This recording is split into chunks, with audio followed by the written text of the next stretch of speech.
Movie की शुरुआत होती है काकामुचो नाम के एक विलेज से, जहाँ सिर्फ कैट्स रहा करते थे। उस विलेज का इंचार्ज इकाचो नाम का एक कैट होता है, जो उस विलेज के सारे कैट्स को वहाँ से भगाकर उस पूरे जगह को हथियाना चाहता था, ताकि वो अपने पैलेस को और भी बड़ा बना सके। उसने एक जायंट टॉयलेट बाउल भी बनाया हुआ था, जिसके जरिए वो विलेज में फ्लड लाकर उस पूरी जगह को एक झटके में साफ कर देना चाहता था। फिर हम एमिको नाम की एक किटन को देखते हैं, जो अपने फ्रेंड्स के साथ खेल रही होती है और वो उसी विलेज में रहती थी। तभी वो देखती है कि कुछ लुटेरे बहुत तेजी से उनकी तरफ आ रहे होते हैं, जिनको इकाचू ने भेजा हुआ था। फिर वो अपने फ्रेंड्स को विलेज के सारे कैट्स को सावधान करने भेज देती है और वो जाती है समुराई को इन्फॉर्म करने, जो कि उस गांव का रक्षक होता है। पर वो लुटेरे जैसे ही गांव के नजदीक पहुंचते हैं तो उनको देखकर उस समुराई के पसीने छूट जाते हैं और वो डर के मारे गांव छोड़कर भाग जाता है।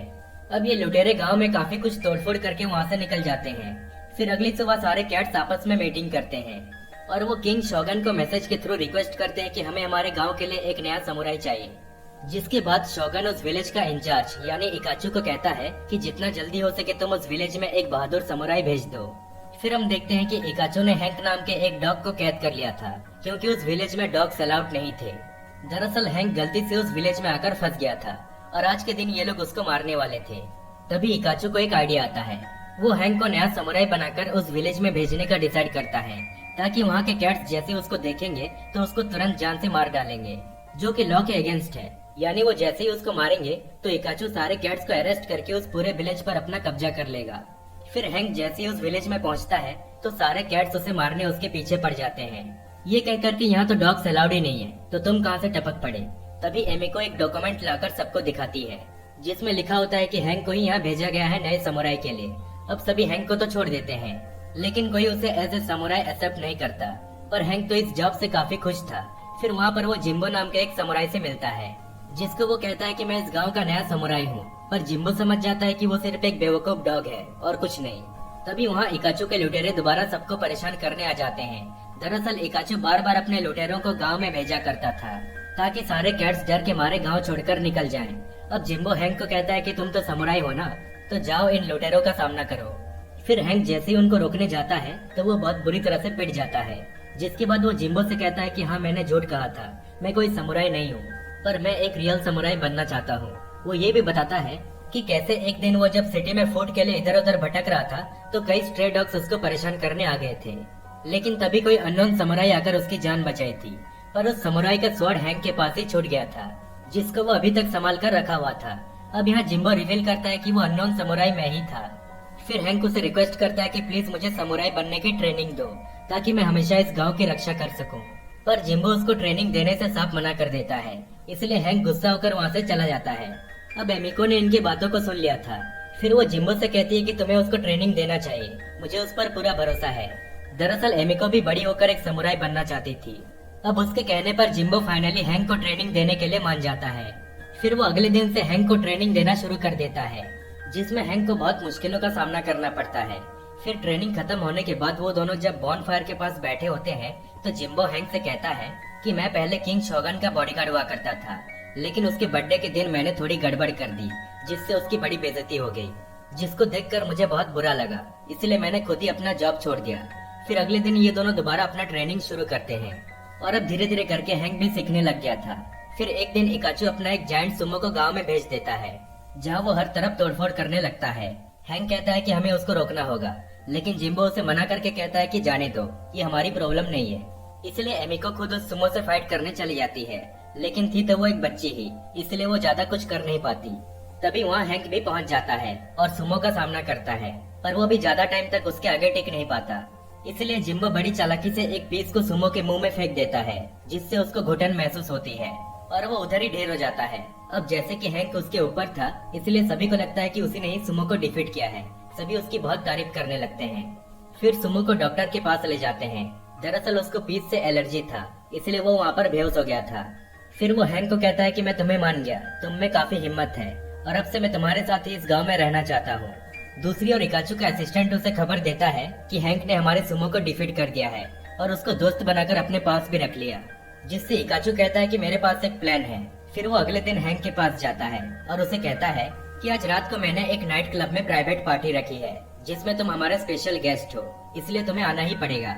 अब जैसे ही रात होती है तो हैंक पार्टी में जाने के लिए रेडी हो जाता है, पर जिम्बो उसको जाने से मना करता है। वो कहता है कि ये सब वेस्ट ऑफ टाइम है, तुम्हें अपने ट्रेनिंग पर फुल फोकस करना चाहिए। लेकिन हैंक उसकी बात नहीं सुनता और उससे बहस करके सीधा उस नाइट क्लब में पहुंच जाता है।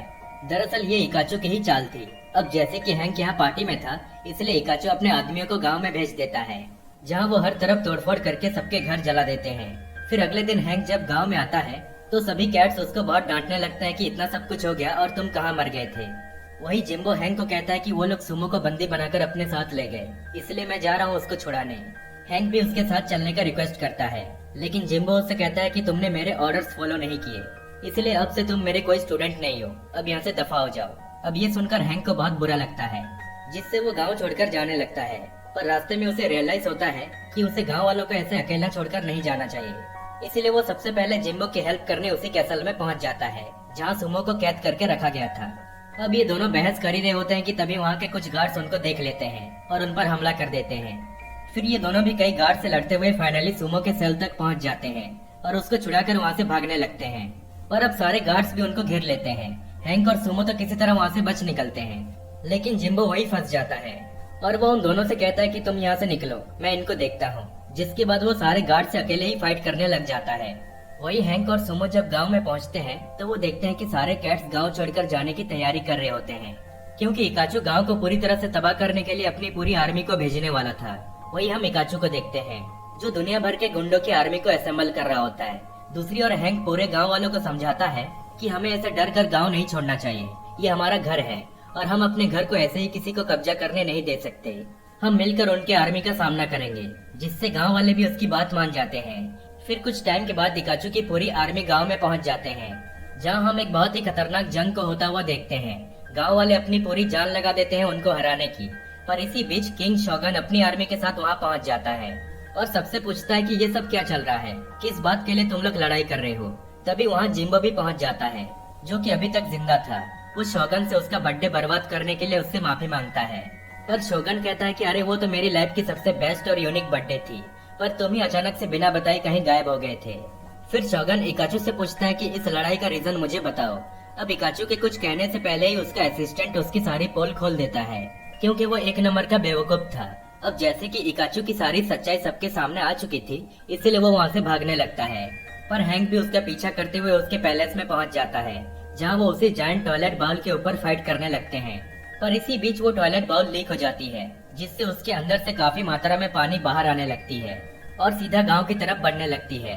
फिर जिम्बो और हैंक भी किसी तरह गांव में पहुंचकर सबको कहते हैं कि अगर हमें गांव को बचाना है तो सबको मिलकर एक ड्रेन क्रिएट करनी होगी, ताकि पानी डाइवर्ट होकर गांव के साइड से होकर निकल जाए। फिर सभी मिलकर खुदाई करने लग जाते हैं और फाइनली इनका ये प्लान कामयाब भी होता है। पर एमिको और उसके फ्रेंड्स गलती से पानी में फंस जाते हैं, जिनको बचाने के लिए पूरे गांव वाले और विलन्स की टीम मिलकर एक दूसरे को पकड़ के उनको पानी से बाहर ले आते हैं। अब हैंक की इस बहादुरी को देखकर शोगन उसे गांव का ऑफिशियल समुराई बनाने का फैसला करता है। पर हैंक कहता है कि अभी मैं फुली ट्रेन नहीं हूँ, फिलहाल मैं अपनी जगह एमिको को देना चाहूंगा, क्योंकि उसने इस गांव को बचाने के लिए बहुत कुछ किया है, वो बहुत बहादुर है। इसी तरह एमिको को समुराई की पोजीशन दे दी जाती है। और अब जैसे कि सब कुछ ठीक हो चुका था, इसलिए हैंक और जिम्बो दोबारा से अपनी ट्रेनिंग शुरू कर देते हैं। फिर पोस्ट क्रेडिट सीन में हम देखते हैं कि इकाचो को जेल में डाल दिया जाता है और इसी तरह ये मूवी यहीं पर खत्म हो जाती है।